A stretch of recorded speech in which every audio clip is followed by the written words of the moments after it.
Bienvenue dans cette nouvelle interview du Média en 442. Aujourd'hui, je reçois Johanna Micou. Bonjour. Bonjour.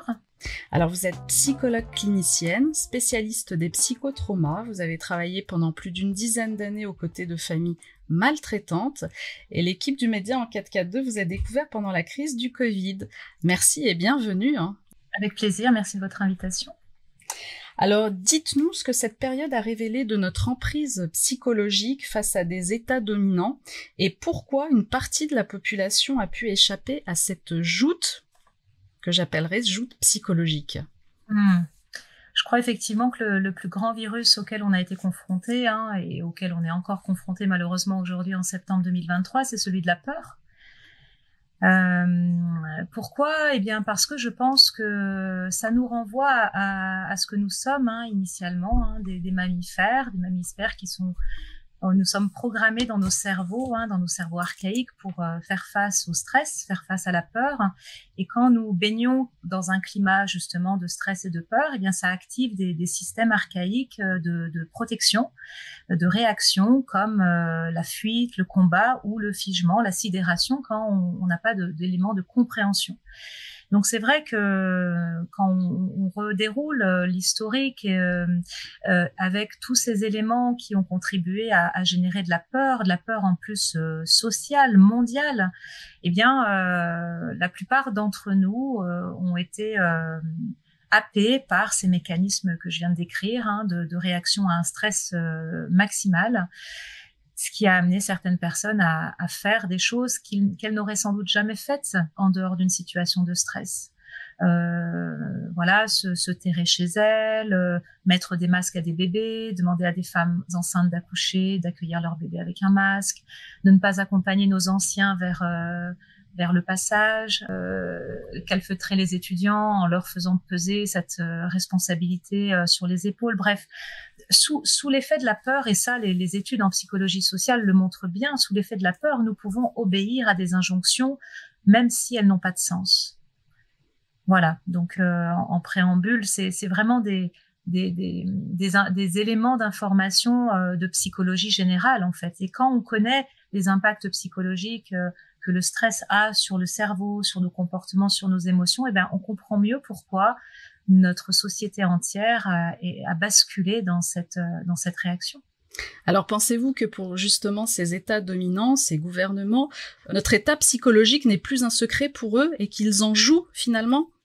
Bien évidemment, je veux dire, c'est plus un secret pour de nombreuses personnes qui connaissent les mécanismes de manipulation des foules, qui connaissent les mécanismes d'ingénierie sociale. C'est connu depuis des années en fait. On a vu ça dans les guerres qui ont déjà eu lieu dans notre histoire. On connaît ça dans la publicité qui est là au quotidien. Enfin voilà, pour faire obéir et adopter à la population entière des comportements, eh ben il y a des mécanismes en fait, tout simplement. Donc je crois que quand nos gouvernements se payent des cabinets de conseil à des millions ou des milliards d'euros, je ne sais pas, et que ces cabinets de conseil conseillent les mêmes pays, on comprend pourquoi on subit la même chose en fait. Mais bien évidemment, en fait, ils n'ont rien inventé. Ce sont des choses qu'on connaît depuis les années 50-60, avec des expériences de psychologie bien établies. Toute cette période a été un véritable ascenseur émotionnel pour tout le monde. Quelles conséquences avez-vous pu observer avec un peu de recul aujourd'hui ? Je crois qu'on a véritablement rendu la population assez hypocondriaque, très très en hypervigilance, en tout cas. Je parle en mon nom, mais je parle aussi au nom de nombreux collègues, parce que moi, je vois aussi des collègues en formation, je fais beaucoup de supervision professionnelle, et on a tous le même constat, c'est-à-dire qu'on est débordé d'appels, débordé de coups de fil de personnes qui sont dans la détresse, que ce soit pour elles-mêmes ou pour leurs enfants. On y reviendra sans doute par rapport aux enfants, mais c'est vrai que du coup, la population en général démontre aujourd'hui des troubles anxieux et des troubles dépressifs majeurs qu'on a rarement vus, en tout cas moi que j'ai jamais vu dans mes 20 ans d'expérience professionnelle. Et en fait, Bon, moi, j'ai mon filtre, hein. Bien sûr, je suis spécialisée dans la prise en charge du psychotraumatisme et c'est vrai que tous les ingrédients pour créer du psychotrauma ont été mis en place, en fait, depuis ces dernières années. Donc aujourd'hui, ben, moi, je rencontre des personnes qui ont des troubles de stress post-traumatique, hein, c'est-à-dire qui sont dans l'hypervigilance permanente, qui sont dans des conduites d'évitement, hein, ils veulent éviter d'en reparler, éviter de se reconfronter aux objets de ce qui leur a fait peur il y a quelques années en arrière. Ça bouleverse en fait le psychisme, ça bouleverse nos comportements, nos émotions.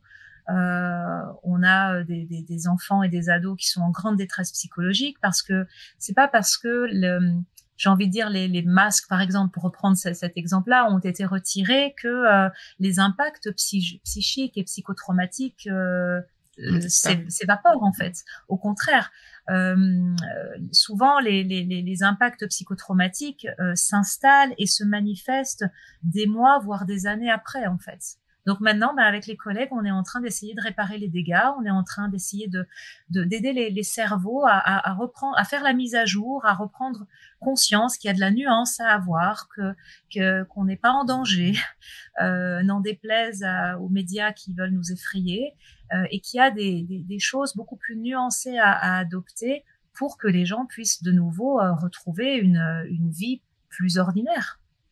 Alors, vous nous dites que vous êtes confronté à des cas d'angoisse, de dépression que vous n'aviez jamais vus dans votre carrière.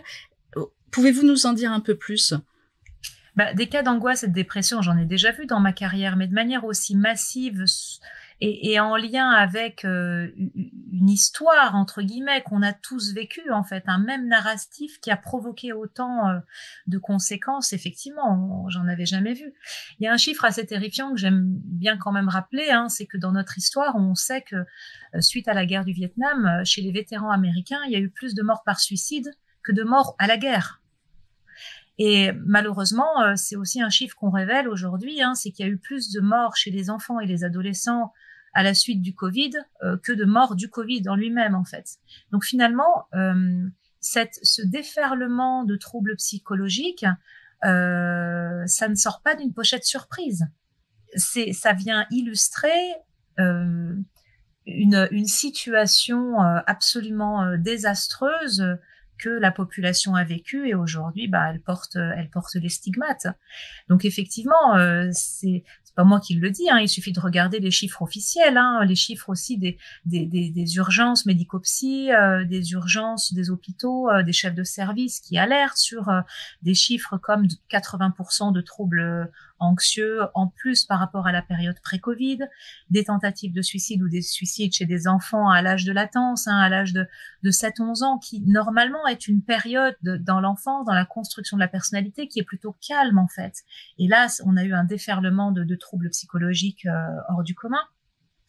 Voilà, donc finalement aujourd'hui, on a alerté dès le départ, hein, avec certains de mes collègues, dès le départ sur le risque de développer, que la population générale développe des troubles psychologiques. Et aujourd'hui, en fait, malheureusement, hein, j'aurais adoré me tromper, mais les chiffres confirment en fait ces troubles. Alors, au moment où vous avez alerté, quel accueil avez-vous reçu? Alors, j'ai envie de dire, il y a les deux extrêmes.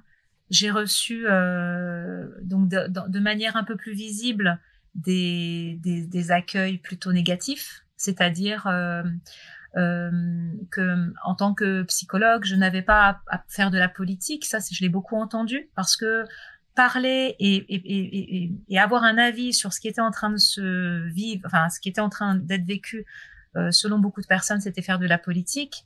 Alors moi, j'ai souvent dit que mon travail en tant que psychologue, c'est vraiment de veiller à ce que les gens puissent être en sécurité de manière et en intégrité physique ou psychique. Hein. C'est notre travail en tant que psychologue. Et que quand on est témoin de maltraitance faite à une personne, on a ce devoir citoyen aussi d'alerter sur le fait de la normalité de la situation. Et puis une deuxième chose, c'est qu'en tant que psychologue et en tant que professionnel de soins, hein, de manière générale, on doit veiller à ce que les gens puissent garder leur libre arbitre, leur capacité et leur autonomie de penser et d'agir. Et donc quand moi rapidement J'ai vu que les personnes avaient peur, faisaient les choses sous la contrainte, sous la soumission. Voilà, bien évidemment, ça a activé mes antennes et mon hyper-vigilance professionnelle, mais aussi d'être humain, en fait. Hein. Moi, il n'y a rien de pire pour moi qui allume mes antennes quand on m'oblige ou quand on me menace pour que je fasse quelque chose, en fait. Voilà. Donc il y a eu des accueils qui n'ont pas été très favorables. Et puis aussi parce que tout le discours qui allait à l'encontre du discours gouvernemental était taxé de complotiste, extrémiste, etc. Je pense que les gens qui me connaissent bien savent que je suis tout sauf quelqu'un d'extrémiste, mais par contre quelqu'un d'engagé, effectivement.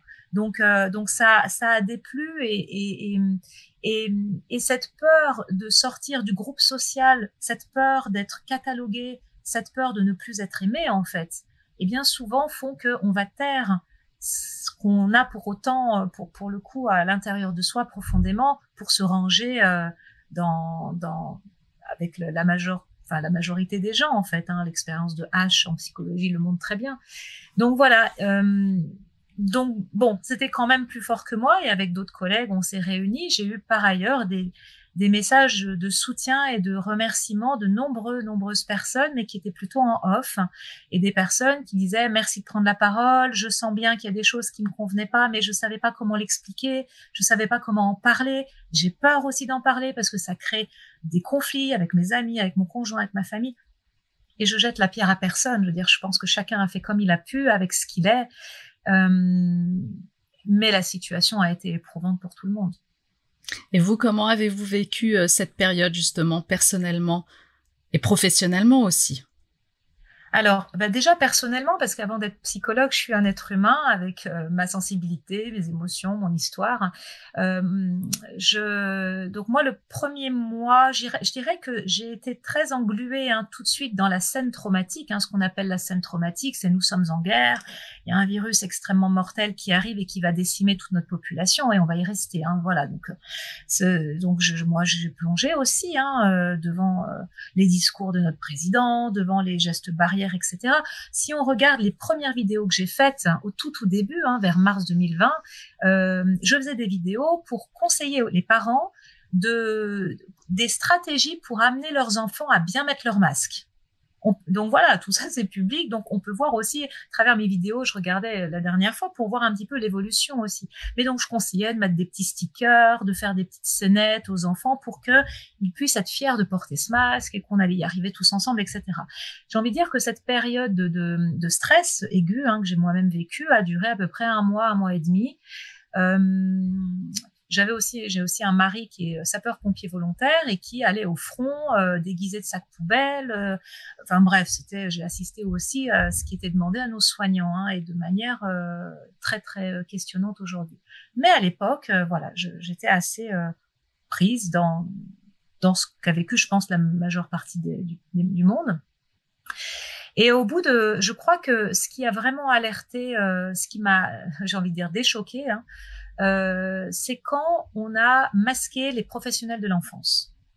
Et là, je me suis dit, il y a quelque chose de grave qui est en train de se passer, parce que comme je connais très bien, c'est mon corps de métier, les mécanismes au niveau du développement du cerveau, le développement des émotions chez le jeune enfant, le développement de l'empathie, quand on sait que l'enfant se construit avec ce qu'il voit dans son environnement immédiat, eh bien le fait de devoir masquer les professionnels, en plus de la petite enfance et de l'enfance de manière générale, je me suis dit, là, il y a quelque chose de grave qui est en train de se passer et je ne peux pas croire que sous couvert de faire le bien, on va faire autant de mal, en fait.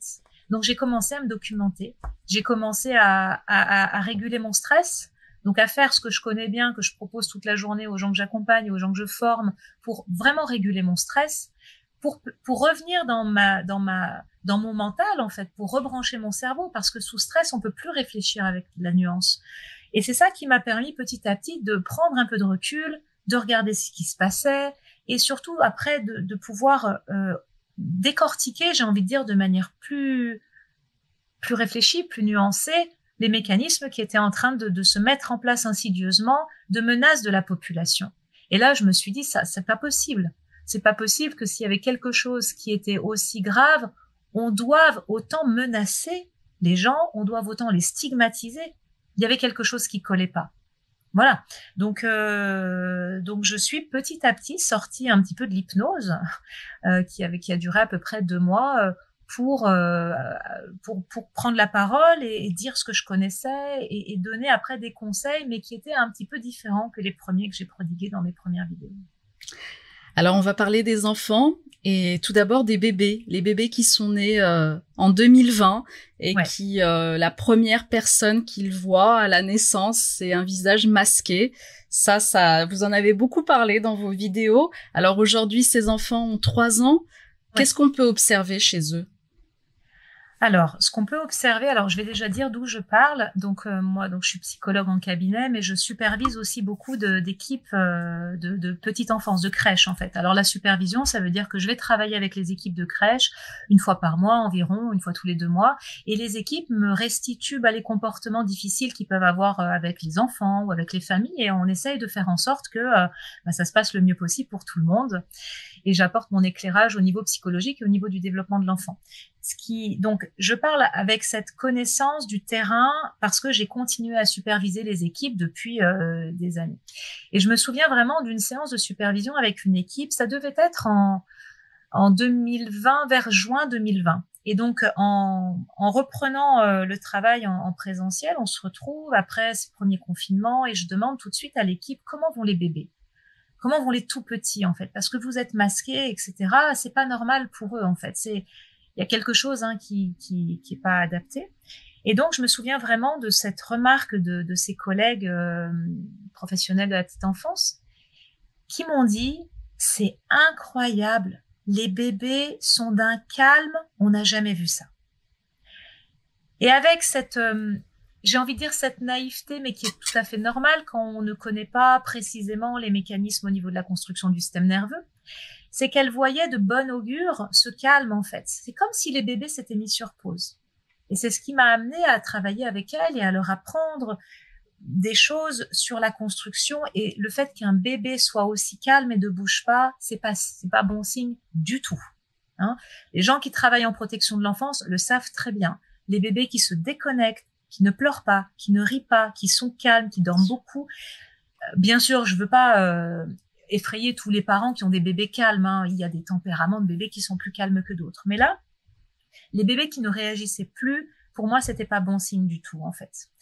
Donc, on a travaillé avec les équipes pour, malgré le fait qu'elles soient masquées, comment elles pouvaient nourrir les bébés de manière très très forte, encore plus forte que d'habitude, avec plein de choses qu'on a mis en place.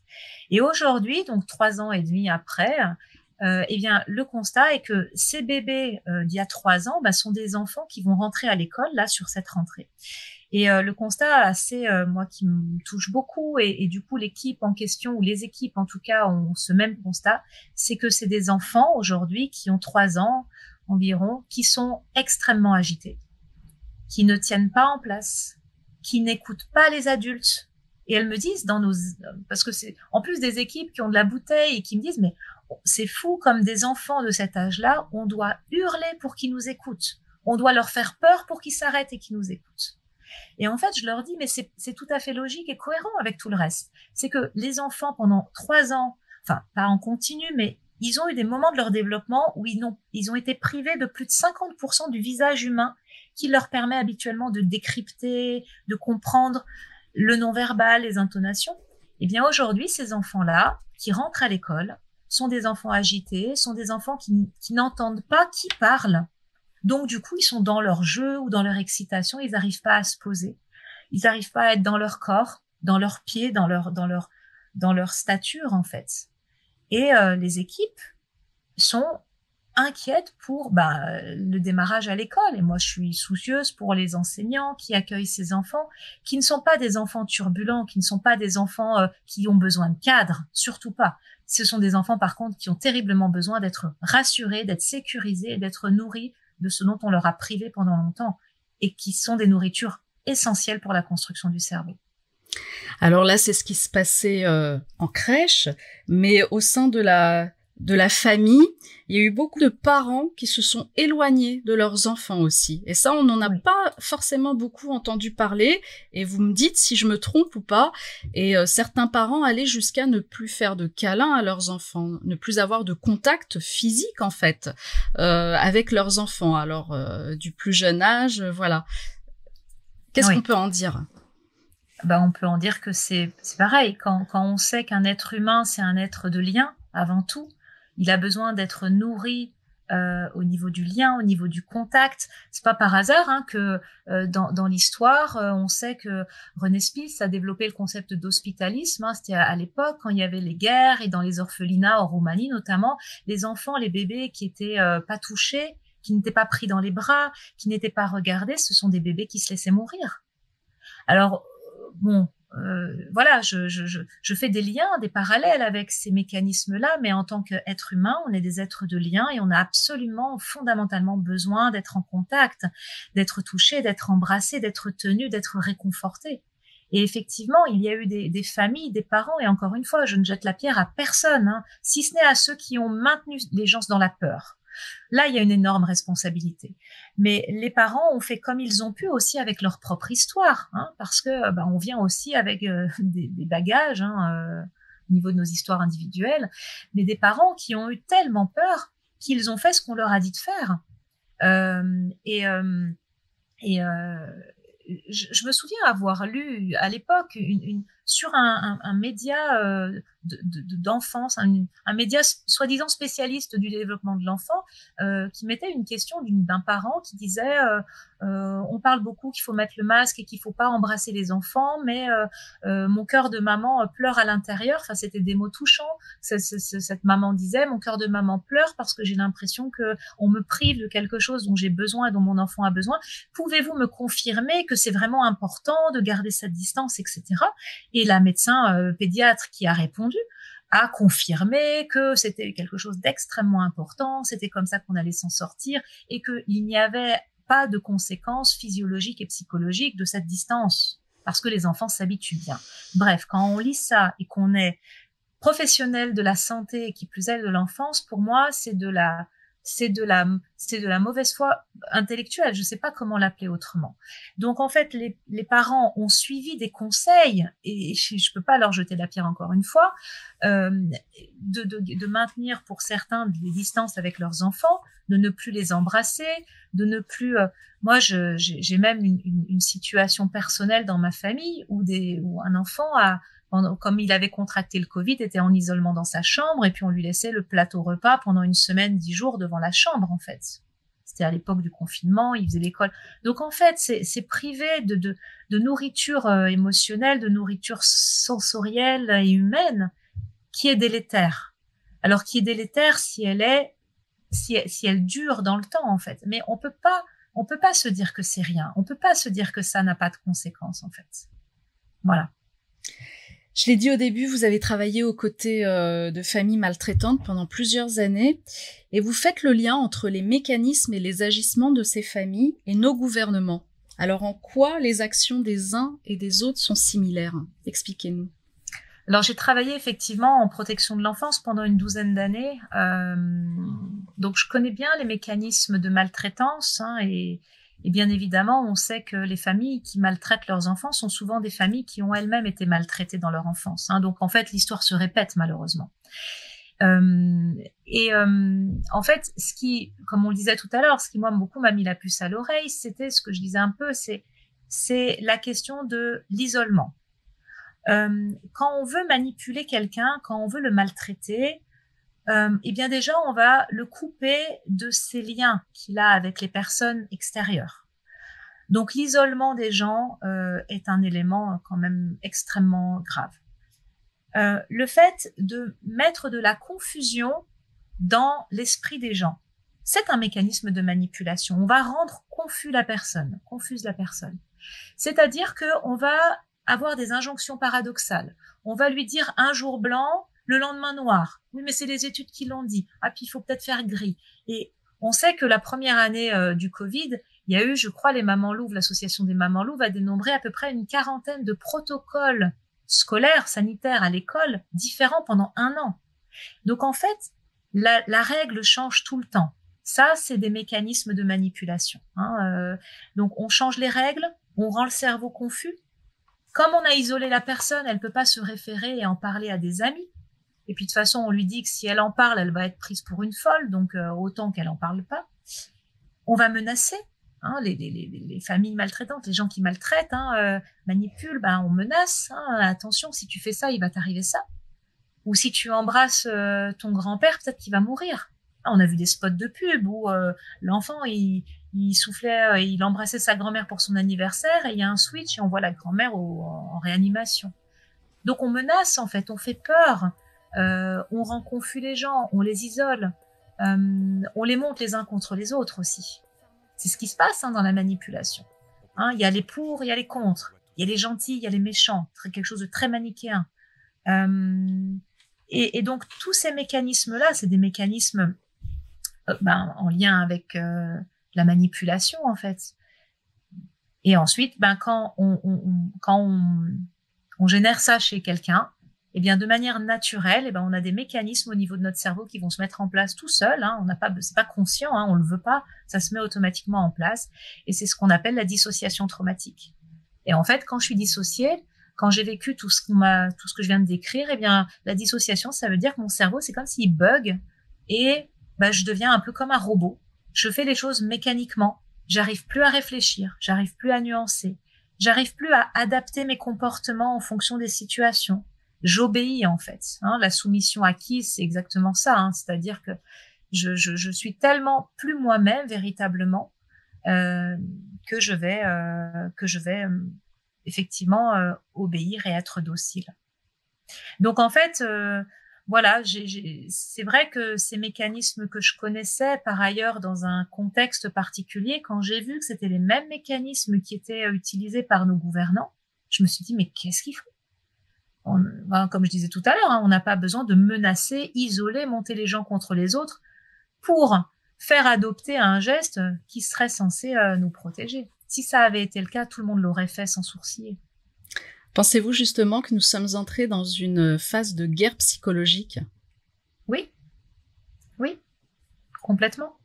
Je crois qu'aujourd'hui, après on est rentré, mais ça n'a pas daté du Covid. Je pense que depuis quand même beaucoup d'années, plus les gens sont libres de penser, sont libres d'agir et de vivre tel que eux le souhaitent, moins, je sais pas comment le dire, moins c'est utile ou moins ça va favoriser certaines personnes. Plus les gens se nourrissent comme ils l'entendent, plus ils vont cultiver leurs légumes, plus ils vont prendre soin de leur habitat, moins ils vont consommer aux grandes surfaces. Plus ils vont se maintenir en santé, moins ils vont consommer en médicaments. Plus ils vont instruire les enfants en instruction en famille ou en voyageant, etc., moins il y aura, je dirais, une sorte de contrôle du savoir, etc., etc. Donc, on apprend quand même depuis longtemps aux enfants, et nous-mêmes, quand on a été enfants, à ne pas se mettre en colère, par exemple. Et pour moi, j'ai souvent parlé de la colère, parce que la colère, elle est très malmenée dans notre société. On nous apprend dès le plus jeune âge à ne pas nous mettre en colère, à ne pas répondre, à écouter, à obéir, etc. Alors qu'en fait, la colère, c'est vraiment l'émotion, quand je dis la colère saine, c'est l'émotion par excellence qui nous permet de nous affirmer et d'habiter notre souveraineté, c'est-à-dire je suis maître de ma vie. Alors bien sûr, attention, je mets des bémols, je dois respecter des codes sociaux pour bien vivre en société, je dois pas faire n'importe quoi, évidemment, c'est du bon sens. Mais par contre, je décide ce que je mets dans mon corps, que ce soit une injection, que ce soit un médicament ou que ce soit de la nourriture ou des boissons, etc., etc. Et je pense que, voilà, être libre et autonome dans nos manières de penser et de vivre, eh bien aujourd'hui, ça dessert de plus en plus certaines personnes, certaines entités. Et quand on revient à des choses très basiques de profit, de conflit d'intérêts, tout simplement, c'est évident en fait. C'est évident. Alors on va se projeter dans l'avenir. Bon, en cas de nouvelle pandémie, ce qui risque d'arriver, quelles actions pourrions-nous mettre en place afin de s'entraider et d'aider les plus sensibles d'entre nous psychologiquement ? Alors, bon, en cas de nouvelle pandémie, dans tous les cas, ça va arriver, vu que c'est déjà très officiel, hein, ça c'est pas complotiste de le dire, je veux dire, il y a des choses qui sont prêtes, etc. Je crois que, mais ça c'est valable pour une pandémie ou pour n'importe quelle épreuve de vie qu'on pourrait être amené à vivre, en fait. Je crois que ce qui est vraiment important, c'est d'apprendre à réguler notre stress, d'apprendre à revenir à l'intérieur de nous, d'apprendre à ne pas céder à la panique, à ne pas céder au stress. Alors ça peut être facile à dire comme ça, hein, devant un écran, facile à entendre, mais à se dire, oui, c'est bien beau, mais comment on fait concrètement, en fait? Parce qu'il y a aussi des gens qui ont, dans leur enfance, baigné aussi dans des situations d'isolement, dans des situations de stress, des situations de menace. Donc, en gros, ils ont connu tout le temps ça, en fait. Alors moi, j'ai toujours tendance à dire que tout ce qu'on a comme épreuve de vie, on peut le voir comme une répétition de choses difficiles, mais on peut aussi se dire, c'est peut-être une opportunité pour moi enfin d'apprendre des choses que j'ai jamais apprises. C'est peut-être une opportunité enfin pour moi de traiter et de m'occuper de mes traumatismes du passé que j'avais pas encore jusque-là traité, etc. Et c'est peut-être enfin le temps pour moi d'apprendre à prendre soin de moi, à apprendre à respirer, à apprendre à réguler mon stress, à apprendre des méthodes de gestion émotionnelle, etc. Les gens pourront retrouver s'ils le souhaitent sur mon site internet, mais j'ai pour une chaîne YouTube fait des interviews, hein, comme avec vous, et avec des interviews sur le psychotrauma. Et donc j'ai développé cet été, hein, c'est pas très vieux, un programme de travail en ligne à faire chez soi en autonomie sur traverser les épreuves de vie et savoir comment se stabiliser émotionnellement. Donc voilà, c'est un programme que j'ai voulu très pragmatique pour justement donner à la plupart des personnes une sorte de boîte à outils pour mieux faire face à d'éventuels stress ultérieurs.